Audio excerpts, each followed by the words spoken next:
किया उत्तर प्रदेश के मुस्लिम समाज का, समाजवाद ने किस तरीके से उत्तर प्रदेश में एक बड़ी आबादी मुस्लिम समाज का किस तरीके से सिर्फ और सिर्फ इस्तेमाल करके उनको कूड़े के बस्ते में फेंकने का काम किया।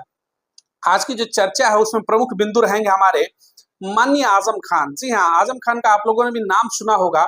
उत्तर प्रदेश में 2012 से 17 की जब पूर्ण बहुमत की सरकार आई समाजवादियों की, तो आजम खान बड़े ही चर्चित चेहरे थे। कैबिनेट मिनिस्टर था उनके पास और मुस्लिम समाज के कद्दावर नेता बताए जाते थे। आजम खान की अगर हम बात करते हैं तो जिस तरीके से कहते थे कि आजम खान का भाई उस समय डंका बजता था, पश्चिमी उत्तर प्रदेश हो या फिर पूर्वांचल का आखिरी छोर हो उत्तर प्रदेश का, हर जगह आजम खान की अपनी तूती बोलती थी। मुस्लिम समाज का जो वोट है वो झोले भर करके एक बार उनके निगाह, उनके इशारे पर समाजवादी पार्टी के झोले में पड़ जाता था। मुस्लिम समाज उनको अपना रहनुमा भी मानता था। लेकिन जब 2012 से 17 की सत्ता खत्म होती है और 17 की जब चुनाव होते हैं विधानसभा के उत्तर प्रदेश में 2017 के, और उसमें पूर्ण बहुमत की सरकार में भारतीय जनता पार्टी की वापसी होती है और वहां पर योगी आदित्यनाथ मुख्यमंत्री बनते हैं, उसके बाद से जो समाजवाद का ये काला चरित्र है, जो समाजवाद का जो काला चेहरा है, वो खुल करके सामने आता है। जब आवश्यकता थी मुस्लिम समाज के वोट लेने की तो उनके वोटों पर राज किया समाजवादी पार्टी ने। लेकिन 17 के बाद जब सत्ता से बेदखल होती है समाजवादी पार्टी, तो फिर इन्हीं के कद्दावर नेता मुस्लिम समाज के जो थे आजम खान, वो जेल के अंदर जाते हैं। यानी सब परिवार जेल के जाते हैं, खुद भी जेल जाते हैं, पत्नी भी जाता है, बेटा भी जाता है। उनकी सांसद की सदस्यता जाती है, बेटे की विधायकी जाती है और पत्नी भी जेल का हवा खाती है। और आरोप भी उनके ऊपर ऐसे ऐसे लगाए जाते हैं सुनकर जिसे हंसी आती है। बकरी चोरी का और किताब चोरी जैसे आरोप लगाए जाते हैं कैबिनेट मिनिस्टर के। अब सोचिएगा, एक बड़ा चेहरा मुस्लिम समाज का जो झोली भर भर के वोट दिलवाता था समाजवादी पार्टी को, लेकिन वो जब जेल जाता है, पिछले 5 साल से ऊपर लगातार जेल के अंदर रहे जिस तरीके से, लेकिन यहीं पर समाजवादी पार्टी को काला चेहरा खुल करके सामने आता है। समाजवादी पार्टी के द्वारा एक सिंगल प्रदर्शन पूरे उत्तर प्रदेश में नहीं किया गया आजम खान के समर्थन में। आज ये सवाल इसलिए खड़ा होता है कि जो मुस्लिम समाज कहता है कि हम समाजवादी पार्टी को वोट करेंगे, समाजवादी पार्टी को अपना रहनुमा मानता है, उन्हें लगता है कि समाजवादी पार्टी उनके लिए कुछ करती होगी, उनसे सवाल है कि आपके जो नेता थे आजम खान पिछले 6 सालों से लगभग जेल के अंदर है, क्या आपके ध्यान में कोई ऐसा दिन है जिस दिन 6 सालों के भीतर में अखिलेश यादव उत्तर प्रदेश में या फिर समाजवादी पार्टी का कोई भी बड़ा चेहरा सड़कों पर उतर करके आजम खान के समर्थन में प्रदर्शन किया हो? एक भी प्रदर्शन नहीं है। ये दोहरा चरित्र है इनका। वोट लेने के लिए मुस्लिम वोटर चाहिए, लेकिन जब उनके ऊपर विपत्ति आती है, उनके ऊपर आपत्तियां आती हैं, तो ये दूर खड़े होते हैं। अब देखिएगा, 2 मापदंड मैं आपको दिखाऊंगा। 2 परिवार है यहाँ पर, एक आजम खान का परिवार है और एक सैफई परिवार है। सैफई परिवार इस समय कहाँ है? सैफई परिवार देश की संसद के अंदर, पूरा परिवार समाजवादी बनकर बैठा है, संसद के अंदर मलाई काट रहा है। और दूसरा है मुस्लिम समाज का परिवार जो आजम खान का। आजम खान का जो परिवार है इस समय सपरिवार जेल में है, वहीं सैफई का सपरिवार इस समय देश की संसद में बैठ करके मलाई काटता है। यानी कि जो समाजवादी परिवार है वो संसद के मजे उठाएगा, यानी सैफई परिवार है जो सपरिवार संसद में जाएगा, एक परिवार से 5-5 लोग सांसद चुन करके जाएंगे, लेकिन जो मुस्लिम समाज उनको वोट देता है उनका नेता सपरिवार जेल में रहेगा। अब इस बड़ी आबादी से सवाल है 22% की मुस्लिम समाज से कि आपका नेता सपरिवार जेल में है और जिसको आप वोट देते हो सपरिवार संसद में बैठ करके वहां पर सांसदी के मजे ले रहा है। सोचिएगा, जिसको आप अपना रहनुमा मान करके वोट करते आए हैं, जिस बीएसपी का आप खिलाफत करते आए हैं, 2024 चुनाव में आपने कहा कि बीजेपी भारतीय जनता पार्टी की बी टीम है और इसी समाजवादी पार्टी के साथ आप खुल करके गठबंधन में गए, राहुल गांधी के साथ गठबंधन में गए, और हुआ क्या? सत्ता से बेदखल कर पाए या भारतीय जनता पार्टी को नहीं कर पाए। यानी मुस्लिम और दलित वोटरों का जो है केवल इस्तेमाल करती है कांग्रेस हो या फिर समाजवादी पार्टी। चुनाव हारने के बाद नेता प्रतिपक्ष कौन बनता है? देश का मुसलमान बनता है? नहीं, राहुल गांधी बनते हैं। और इंडिया गठबंधन जीती तो प्रधानमंत्री कौन बनता है? राहुल गांधी बनते हैं।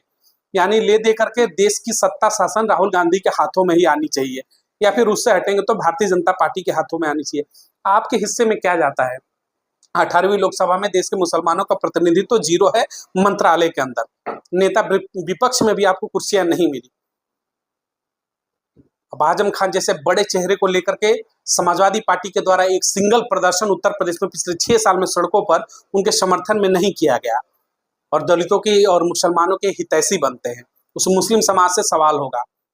अब बसपा से दूरी बनाते हैं। बसपा वो है जब सत्ता शासन में थी तो आपके लिए उसने भागीदारी सुनिश्चित किया। बहन मावती की जो 2007 से 12 की जो सत्ता रही उसमें मुस्लिम समाज के लिए मुस्लिम शिक्षकों की अगर भर्ती की बात करते हो, उर्दू शिक्षकों की अगर भर्ती की बात करें तो सबसे ज्यादा बहन मावती ने निकाला। महामायावास की बात करें या फिर हज हाउस बनाने की बात करें या फिर जमीन आवंटन की बात करें, भूमिहीन जमीन जब जिन लोगों को दी गई उसमें मुस्लिम समाज का एक बड़ा तबका था। तो समझिएगा, जब सत्ता में रहती है तब भी आपके हुकूमत की बात करती है, और जब विपक्ष में रहती है 12 के बाद से, तो देश के अंदर कहीं भी अगर मुस्लिम समाज अल्पसंख्यक समाज के ऊपर अत्याचार होता है तो सबसे पहले खुलकर अगर कोई बोलने वाला केंद्र की सत्ता में आंखों से आंखें मिलाकर होता है तो वो बीएसपी सुप्रीमो मायावती होती है। यानी मुस्लिम समाज के लिए सत्ता में रहती है तो उनको भागीदारी देती है, उनको मंत्रालय देती है और मान सम्मान देती है, और विपक्ष में रहती है तो उनके लिए खुल करके सवाल उठाती है, सत्ता शासन के सामने उनके समर्थन में खड़ी रहती है। लेकिन ये वही समाजवादी पार्टी जिसको आप झोले भरकर वोट देते हैं, लेकिन आजम खान जैसे बड़े चेहरे जब जेल के अंदर जाते हैं तो पिछले 6 साल में एक भी प्रदर्शन नहीं होता। अब देखिएगा दूसरा चरित्र क्या है इसमें, एक दूसरा पहलू जो है, एक बड़ा सवाल है। 2017 का जब विधानसभा का चुनाव हो रहा था तो भारतीय जनता पार्टी कहती थी कि हम सत्ता में आएंगे, तो उस समय कहा जाता कि तमाम भ्रष्टाचार जो हुए समाजवादी पार्टी की सरकार में, ये बड़े नेता जेल में जाएंगे, जिसमें शिवपाल यादव के नाम बड़ी चर्चा में था कि पीडब्ल्यूडी विभाग है, पीडब्ल्यूडी में भ्रष्टाचार है, ये जेल जाएंगे। चुनाव हुआ, चुनाव में भारतीय जनता पार्टी की वापसी हुई। क्या आपने कभी देखा कि पिछले 6 सालों में जो पूर्ण बहुमत की सरकार चलाई भारतीय जनता पार्टी ने, क्या उसमें शिवपाल यादव जेल गए कभी? अखिलेश यादव जेल गए? गोमती रिवर फ्रंट में उनके लगातार नाम की चर्चाएं रही। जेपीएनआईसी का भी हालिया इस समय फिर से जांच उभर गया है, फिर से जांच चल रहा है जेपीएनआईसी घोटाले का। क्या ये लोग जेल गए? और क्या शिवपाल यादव अगर जेल गए रहते तो क्या आपको लग रहा है कि समाजवादी कुनबा जो है ऐसे ही शांत बैठता, ऐसे ही धैर्य के साथ बैठता, इसी शालीनता के साथ बैठता? क्या शिवपाल यादव अगर जेल के अंदर होते, अखिलेश यादव अगर जेल के अंदर होते, तो समाजवादी पार्टी और उसके जो तमाम समर्थक हैं, क्या सड़कों पर उनके समर्थन में प्रदर्शन नहीं करते, मांग नहीं करते? क्या उनके समर्थन में वो सड़कों पर आते नहीं? जरूर आते, क्योंकि वो परिवार है, वो सैफई परिवार है। राजनीति का धुरी तो यही है ना कि परिवार को बचाना है। गठबंधन करके आएंगे, कहेंगे कि संविधान बचाने आए हैं, और संविधान के नाम पर एक गांधी परिवार बचाएगा और दूसरा सैफई का परिवार बचाएगा। यानी ये पुस्तक लेकर के आएंगे, कहेंगे कि संविधान है, लेकिन संविधान के लिए नहीं, परिवार बचाने आएंगे। एक सैफई बचाएगा तो दूसरा गांधी परिवार। और आपके हाथ में क्या था? झुंझुना। देश के दलित और मुसलमानों के हाथ में क्या है? झुंझुना।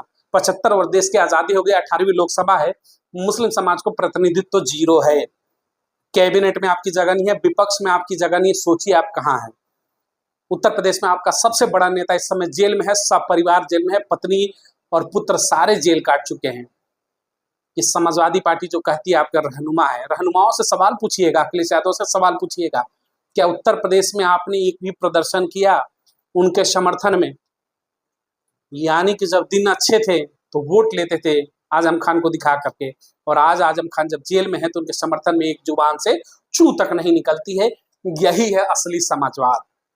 ये वो समाजवाद है कि जब आपके ऊपर विपत्ति आती है तो फिर ये मलाई काटेंगे संसद की और आप रोटियां तोड़ेंगे जेल के अंदर। ये मुस्लिम समाज को समझना होगा, जो से रहनुमा मानते हो। ये रहनुमा आपके साथ क्या करते हैं? ये रहनुमा जब सत्ता शासन में होते हैं तब तो सब कुछ सही है, विपक्ष में आते ही सब कुछ भूल जाते हैं। क्या इनके परिवार से कोई जेल में होता तो आज शांत रहते? मेरा यही सवाल है। आजम खान जैसे चेहरे पर कब बोलेंगे अखिलेश यादव? क्या 1-2 बार जेल में मिलकर आना ही बहुत कुछ है?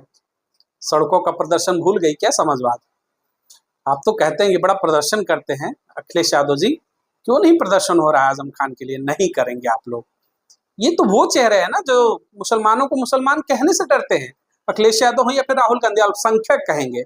अरे अल्पसंख्यक में सारे आ जाते हैं, क्रिश्चियन भी आएगा, जैन भी आएगा, बौद्ध भी आएगा, पारसी भी आएगा, जो भी छोटी कम्युनिटी है सारे आ जाएंगी। खुल करके मुस्लिम नहीं कह सकते हैं ये, राहुल गांधी हो या फिर अखिलेश यादव, अल्पसंख्यक कहेंगे। देश में लगातार देखिए जिस तरीके से उत्पीड़न की घटनाएं मुस्लिम समाज के ऊपर हो रही है, उस मुस्लिम समाज के ऊपर उत्पीड़न के ऊपर ना राहुल गांधी खुल करके बोल पाते हैं, ना अखिलेश यादव बोल पाते हैं। बोलता कौन है? बहन मायावती जैसे बड़े चेहरे केंद्र की सत्ता से सवाल करती है और पूछती है कि अल्पसंख्यकों पर अत्याचार बर्दाश्त नहीं किया जाएगा, सरकारें अपने आप में सुधार लाएं। लेकिन इनके जुबान से इस अल्पसंख्यक समाज के उत्पीड़न पर अब कहना नहीं पड़ेगा कि उत्तर प्रदेश या देश के अलग अलग राज्य है, ये चू तक नहीं निकलती। इनको सिर्फ वोट चाहिए, इनको पता है कि जाएंगे कहाँ।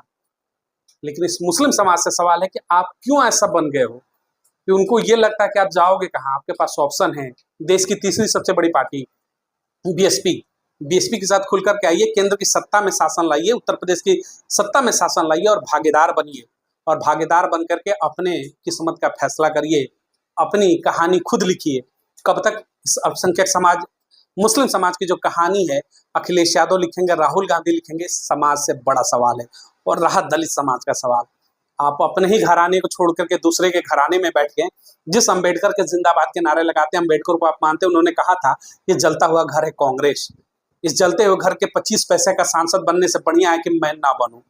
और आपने तो पूरे 1 रुपए का सांसद बना करके, यानी झोली भर करके वोट दे दिया 2024 चुनाव में, और आपने विश्वास कर लिया कि देश के अंदर संविधान बचाएगी तो कांग्रेस। अम्बेडकर को मानते हैं, थोड़ा पढ़ लीजिए अम्बेडकर को, कि अम्बेडकर कितना विश्वास करते थे कांग्रेस के ऊपर, कांग्रेस और बीजेपी के उनके ख्यालात क्या थे। वोट देने के टाइम पर आप कहीं भी चले जाते हैं और उसी बसपा का विरोध करते हैं जो आपको हुकूमत और सत्ता की भागीदारी की बात करती है, कहती है कि कुर्सी नहीं अब महल का सफर तय करना है, उस बसपा का आप विरोध करते हैं। सवाल छोड़ करके जा रहा हूं, अल्पसंख्यक समाज, मुस्लिम समाज से बड़ा सवाल है कि आजम खान के लिए चुप्पी क्यों अखिलेश यादव, राहुल गांधी की? क्या वोटर ही है क्या देश का मुसलमान? इस वीडियो को अधिक से अधिक लोगों तक शेयर जरूर करें। मिलेंगे अगली तमाम बड़ी खबरों को लेकर के। बहुत बहुत धन्यवाद। चैनल को लाइक और सब्सक्राइब जरूर करें। बहुत